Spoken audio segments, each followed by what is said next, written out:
Hi students, सी इरफान अहमद। एक बार फिर से मैं रिटायरमेंट ऑफ पार्टनर का एक सॉल्यूशन शेयर करने जा रहा हूँ। जुलाई 2024 यानी बोर्ड एग्जाम में जो सबसे लास्ट पेपर हुआ है जुलाई 2024, उसका सॉल्यूशन मैं आपके साथ शेयर कर देता हूँ। जैसा मैंने पहले कंसेप्ट बताया था कि रिटायरमेंट में कोई पार्टनर चाह रहा है तो उसको कैपिटल देना पड़ेगा, गुडविल देना पड़ेगा। एडमिशन ऑफ पार्टनर ठीक उसका उल्टा है कि अगर कोई नया पार्टनर आएगा तो कैपिटल लेके आएगा, गुडविल लेके आएगा। यहाँ पे रिटायरमेंट में पार्टनर चाह रहा है, हम उसको कुछ देने वाले हैं। मार्च 2024 का सॉल्यूशन मैंने ऑलरेडी शेयर किया है। सबसे लेटेस्ट पेपर मैं आपके साथ शेयर कर रहा हूँ, जुलाई 2020। तो आप दोनों क्वेश्चन अच्छे से प्रैक्टिस कर लेना। यहाँ पे पार्टनर को कुछ पार्ट पेमेंट दिया गया है। नॉर्मली पार्टनर को जो रिटायर हुआ उसको कुछ दिया नहीं जाता, क्योंकि लिक्विडिटी हिल जाती है बिजनेस की अगर एक ही बार किसी का कैपिटल वापस करोगे तो। बट यहाँ पे कुछ पार्ट पेमेंट किया और बैलेंस हमने लोन में ट्रांसफर किया है। ठीक है। तो जुलाई 2024 का क्वेश्चन इतना हार्ड नहीं लिया था, बहुत सिंपल था। बस देख लेते हैं अकाउंटिंग। जैसा कि आपने देखा कि हमको प्रॉफिट एंड लॉस एडजस्टमेंट बनाना है, कैपिटल बनाना है और बैलेंस शीट बनानी है। दो वर्किंग नोट होता है, एक कैश अकाउंट, एक गुडविल अकाउंट। ठीक है। मैं क्वेश्चन रीड करता हूँ। जुलाई 2024 का क्वेश्चन जरा देख लिया जाए। जुलाई 2024 में उन्होंने कैसे टाइप का क्वेश्चन पूछा है, एंड इसके अकॉर्डिंगली हम लोग अपनी प्लानिंग कर लेंगे कैसे रिकॉर्ड करना है सब कुछ। ठीक है। Meenu, Renu and Sonu share profit and loss equally. इनका शेयरिंग रेशियो कैसा दिया है? इक्वल। ठीक है, 1:1:1। मैं लिख देता हूँ 1:1:1, 3 हिस्सा। The balance sheet on 31 March 2021 is as follows. Liabilities हमेशा क्रेडिट होगी, एसेट हमेशा क्या होगा? डेबिट। कैपिटल दिया है, क्रेडिटर्स। याद रखना क्रेडिटर्स हमारी लाइबिलिटीज में ही जाएगा, लेकिन रिजर्व का पैसा हम किसको देने वाले हैं? पार्टनर्स। तो हम रिजर्व का पैसा पार्टनर्स को दे देंगे। एसेट में बैंक है, डेटर्स है, computer, building, machine, furniture. On 1st April, Sonu यानी कि third partner retired from the business on following terms.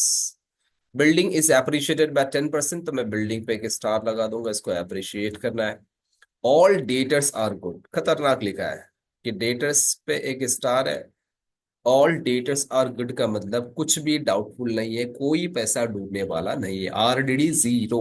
RDD का मतलब होता है रिजर्व फॉर डाउटफुल डेट्स, वो हमारा जीरो हो जाएगा। Computer is to be depreciated by 10%, तो मैं कंप्यूटर पे एक स्टार लगा देता हूँ, डेप्री है 10%। मशीन रीवैल्यूड है 22,500, मशीन पे एक स्टार होगा। फर्नीचर रीवैल्यू क्या है? 9550। लास्ट आपको बोलता है पार्ट पेमेंट ऑफ 18,000 पर मेड टू सोनू। हमने 18,000 का पार्ट पेमेंट किया सोनू को, and balance was transfer to loan account. Balance कहाँ ट्रांसफर करना है? Loan account. पेमेंट देंगे तो पैसा जाएगा, मुझे बैंक से हिट करना पड़ेगा। Prepare profit and loss adjustment, capital and balance sheet. आपको बैंक अकाउंट नहीं बनाने बोला है, लेकिन आप फिर भी हम बना देंगे ताकि हम दो इफेक्ट देख सके कि अकाउंटिंग में एडजस्टमेंट का दो इफेक्ट कैसे होता है। भले वो वर्किंग नोट का पार्ट है, लेकिन फिर भी हम बना रहे हैं। ठीक है। चलो तो सोल्यूशन स्टार्ट करते हैं। मैं पार्टनर के नाम लिख लेता हूँ। फर्स्ट पार्टनर का नाम दिया है मीनू, सेकंड पार्टनर का नाम दिया है रेनू, एंड थर्ड पार्टनर का नाम दिया है सोनू। तो मैं सबसे पहले पार्टनर्स के नाम आके लिख लेता हूँ। फर्स्ट पार्टनर का नाम दिया है, अच्छे से देख लिया जाए पार्टनर्स के नाम को। फर्स्ट पार्टनर का नाम है मीनू, सेकंड का नाम दिया है रेनू, एंड थर्ड का नाम दिया है सोनू। ठीक है, मैं यही नाम कॉपी कर लेता हूँ यहाँ पे। लाइब्रेरीज में सोनू तो रिटायर्ड हो गया, अब ये सिर्फ मीनू और नेक्स्ट होगी रेनू। ठीक है। हाँ, जो रिटायर्ड हो गया सोनू का लिख देंगे सोनू लोन अकाउंट। इसके नाम पे कुछ लोन दिखा देंगे हम लोग, सोनू लोन अकाउंट। ठीक है। चलो थोड़ा सा स्क्रीन एडजस्ट कर लेता हूँ। हाँ, यहाँ पे लिखने होगा, नहीं होगा तो मैं थोड़ी सी स्क्रीन यहाँ से दबा देता हूँ। ओके, अब नाम बराबर दिख रहा है थोड़ा सा। अब ठीक है। तो देखना, लाइबिलिटीज की पोस्टिंग में क्रेडिट में लेके आ रहा हूँ। कैपिटल में मीनू, रेनू और सोनू का कैपिटल है। फर्स्ट वाले का दिया है 46,600। मैं कैपिटल में लेके आ रहा हूँ बाय बैलेंस, पीटी। फर्स्ट वाले का अमाउंट है 46,600, सेकेंड वाले का अमाउंट है 38,000, एंड नेक्स्ट वाले का अमाउंट है 35,000। नेक्स्ट मुझे दिया है क्रेडिटर्स, ये मैं लाइबिलिटीज में लेके आ रहा हूँ क्रेडिटर्स। कोई स्टार नहीं है, 40,900। जनरल रिजर्व ऑफ कोर्स मुझे पार्टनर को देना है, मैं लिखूंगा बाय जनरल रिजर्व। मैं ब्रैकेट में शो कर रहा हूँ 13,500 डिवाइड बाय 3, रेशियो 1:1 है। तो 3 4 ज़ा 12, एक बचेगा 15, 3 5 ज़ा 15। एक हिस्से का 4,500 है, तो इसको भी 4,500, इसको भी 4,500, और इसको भी 4,500। ये हमारी लाइबिलिटीज थी, हमने कुछ नहीं किया, कैपिटल कैपिटल में रखा, रिजर्व रिजर्व उनको ही दे दिया, और क्रेडिटर्स हमारी लाइबिलिटीज। हम एसेट कॉपी करने जा रहे हैं। बैंक बैलेंस 25,400 है, इसमें से पार्टनर को कुछ देना है, तो मैं एक वर्किंग नोट में छोटा सा बैंक अकाउंट मेंटेन कर देता हूँ। आप कैश भी लिख सकते हो, बैंक अकाउंट भी सेम है। बैंक ऑफ बैंक में लिखेंगे तो उसका नाम नहीं लिख सकते, ट्रू बैलेंस BD आएगा। मेरा बैंक का बैलेंस है 25,400। बाकी सब एसेट है मेरे लिए, मैं एसेट एसेट में लेके आ रहा हूँ। सबसे पहला डेटर्स, जिसपे स्टार है, मैं लिख रहा हूँ डेटर्स। पहले कॉलम में रखूंगा 28,000। नेक्स्ट मुझे दिया है कंप्यूटर, कंप्यूटर पे भी स्टार है, मैं फर्स्ट कॉलम में रखूंगा कंप्यूटर 17,500। मेरा अगला एसेट दिया है बिल्डिंग, बिल्डिंग पे भी स्टार है, मैं फर्स्ट कॉलम में रखूंगा बिल्डिंग 70,000। नेक्स्ट मुझे दिया है मशीनरी, मशीनरी पे भी स्टार है, मैं पहले कॉलम में रखूंगा 25,000। मुझे नेक्स्ट दिया है मशीनरी के बाद, जरा देख लो, मेरा अगला एसेट दिया है फर्नीचर, मैं अगला एसेट लिख रहा हूँ फर्नीचर।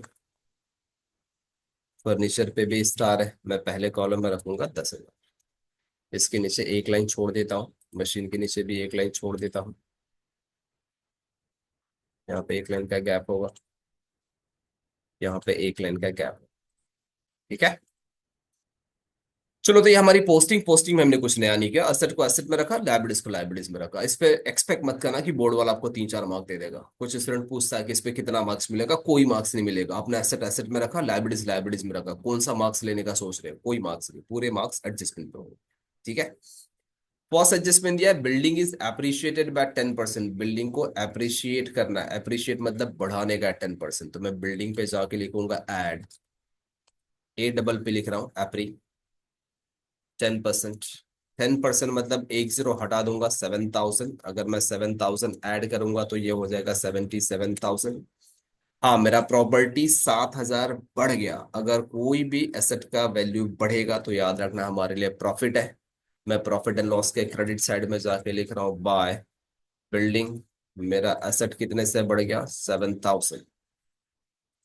सेकेंड एडजस्टमेंट बहुत खतरनाक दिया है कि ऑल डेटर्स आर गुड, यानी कि डाउटफुल का कोई चांस नहीं है। मैं डेटर्स के नीचे लिखूंगा लेस RDD, हो जाएगी 0।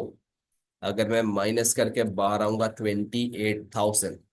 ध्यान से देखना स्टूडेंट, पहले हमारा डेटर्स फाइनल कॉलम में 26,100 था, अब मेरा डेटर्स का वैल्यू बढ़ गया है। डेटर्स का वैल्यू बढ़ के कितने पे गया, 28।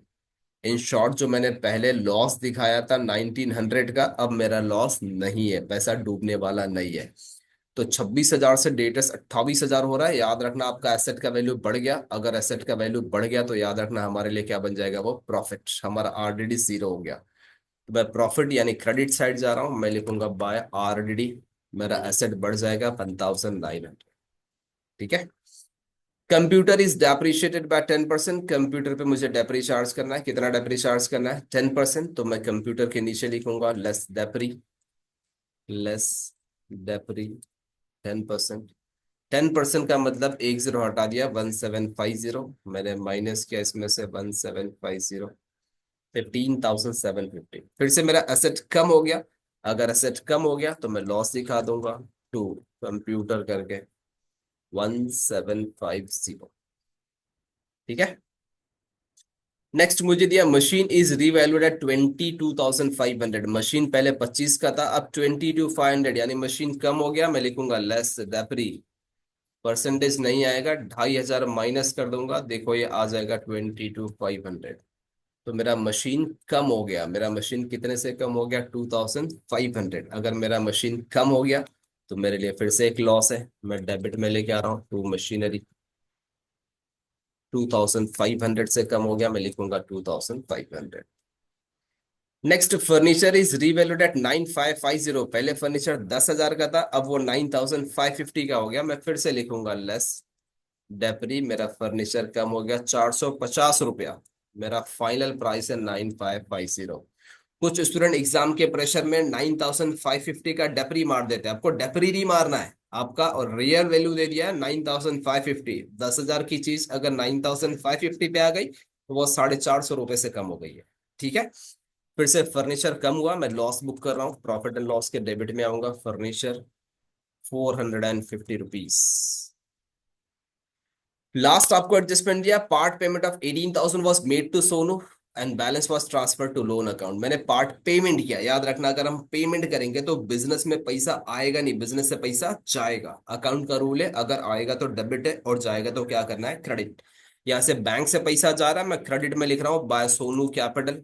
मैंने सोनू को पेमेंट दिया है बाय सोनू कैपिटल। 18,000 का पेमेंट दिया, मैं लिखूंगा 18,000।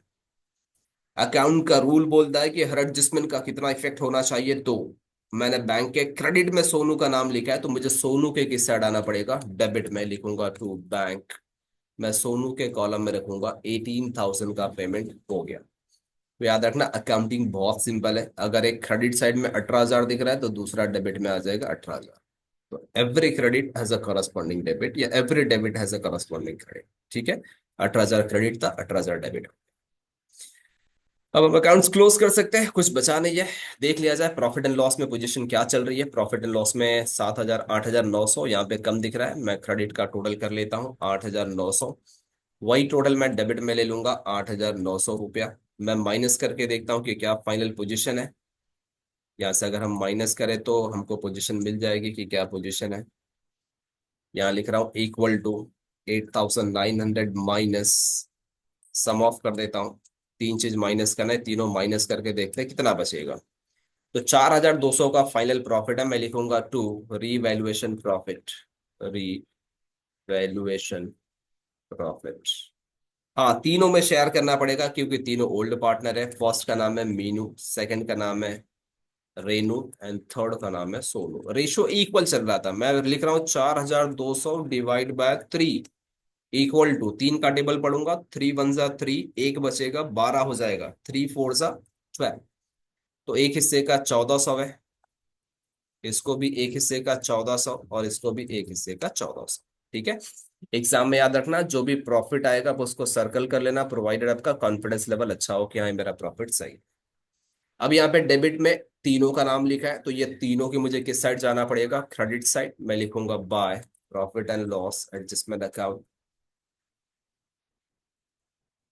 फर्स्ट वाले के नाम पे है 1,400, सेकंड वाले के नाम पे है 1,400, थर्ड वाले के नाम पे है 1,400। ठीक है, हाँ जो रिटायर हो गया उसको पहले क्लोज करना पड़ता है, मैं सोनू को क्लोज कर देता हूँ। इसका टोटल आ गया 40,900, वही टोटल यहाँ पे लिखूंगा 40,900। दो लाइन ऊपर जाके लिखूंगा टू लोन अकाउंट।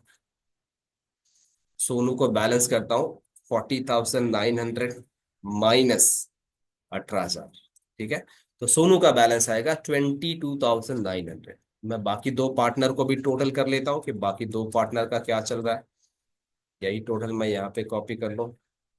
तो पहले वाले पार्टनर का टोटल आया 52,500 एंड सेकेंड वाले का आ रहा है 43,900। इसको हम लिखेंगे टू बैलेंस सीधी। ये कंटिन्यूइंग पार्टनर है, ये बचे हुए पार्टनर है, इनका बैलेंस है 52,500 एंड 43,900। ठीक है, तो ये जो बैलेंस है मैं इसको सर्कल कर देता हूँ कि ये रिटायरिंग पार्टनर का लोन में जा रहा है, ये तो अपने बचे हुए पार्टनर है जो बिजनेस चलाएंगे। तीनों बैलेंस में नीचे लेके आता हूँ। मीनू का 52,500, नेक्स्ट वाले का 43,900, इनको मैं बाहर ले लेता हूँ। और जो लोन वाला है उसको मैं नीचे कर दूंगा कि बस इसका 22,900 का बैलेंस लोन में है। हाँ, गुडविल के ऊपर क्वेश्चन साइलेंट है, आप अपने मन से गुडविल मत दे देना, इतना दरिया दिल मत बनना कि अपने मन से जा रहा है तो कुछ ना कुछ गुडविल दे दो, नहीं, क्वेश्चन साइलेंट है, हम भी साइलेंट है। हाँ, बैंक में जो बैलेंस था 25,400 था, लेकिन 18,000 का पेमेंट गया तो 25,400 में से मैं 18,000 का पेमेंट माइनस कर देता हूँ, दिस माइनस दिस। मेरा बैंक में बैलेंस बचेगा 7,400, मैं लिख दूंगा बाय बैलेंस सीडी 7,400। ये बैलेंस बच गया है तो मैं एसेट में लेकर आ रहा हूँ बैंक 7,400। अगर आपने अकाउंटिंग सही किया है, दो इफेक्ट आपने सही दिया है, तो आपका बैलेंस शीट टैली होना मस्ट है। मैं जस्ट चेक कर लेता हूँ कि हमारा दोनों साइड का इक्वल हो रहा है क्या नहीं। यहाँ पे हो रहा है 1,60,200, मैं चेक कर लेता हूँ कि यहाँ पे भी 1,60,200 आ रहा है या नहीं आ रहा है। 1,60,000। तो ये आपका जुलाई 2024 का क्वेश्चन है। बहुत आसान था, इतना कुछ डिफिकल्ट नहीं, लेकिन आपकी पोस्टिंग सही हो, आपका एडजस्टमेंट का दो इफेक्ट सही हो, तो फिर आसान है। अगर आपने दो इफेक्ट सही नहीं दिया तो फिर आपके लिए डिफिकल्ट। ठीक है फ्रेंड्स, अच्छे से अकाउंट्स प्रैक्टिस करो। कहीं भी डाउट हो आप बिंदास कमेंट कर देना, या मेल कर देना, या व्हाट्सएप पे मैसेज कर देना। हम लोग आपके हर डाउट को रिजॉल्व करेंगे, आपके हर क्वेश्चन को सॉल्व करके दे देंगे। ठीक है, थियरी में भी कहीं डाउट हो तो आप बोल देना, वो टॉपिक का रिवीजन आपको वीडियो के थ्रू मिल जाएगा। लेकिन आप बोर्ड एग्जाम के लिए अच्छी तैयारी करो, और अकाउंट्स को जितना हो सके कंसेप्चुअली प्रैक्टिस करने की कोशिश करो। जितना अच्छा आपका कंसेप्ट होगा अकाउंट्स में, आप कल कॉर्पोरेट में उतना अच्छा पोजीशन डिजर्व करोगे।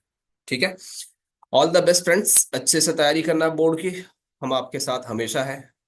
जब भी आपको डाउट होगा आप एक ईमेल या एक व्हाट्सएप कर दो, हम आपके डाउट को रिजॉल्व कर देंगे। ठीक है, ऑल द बेस्ट, अच्छी तैयारी करना। बोर्ड के मार्क्स आपके अच्छे आने चाहिए, गोल्डन वर्ड्स में आपका रिजल्ट प्रिंट होना चाहिए। ठीक है, चलो थैंक यू, मिलते हैं अगले वीडियो में। अगर कुछ डाउट रहेगा तो आपका डाउट वहाँ रिजॉल्व कर लेंगे। ऑल द बेस्ट, अच्छी पढ़ाई करो।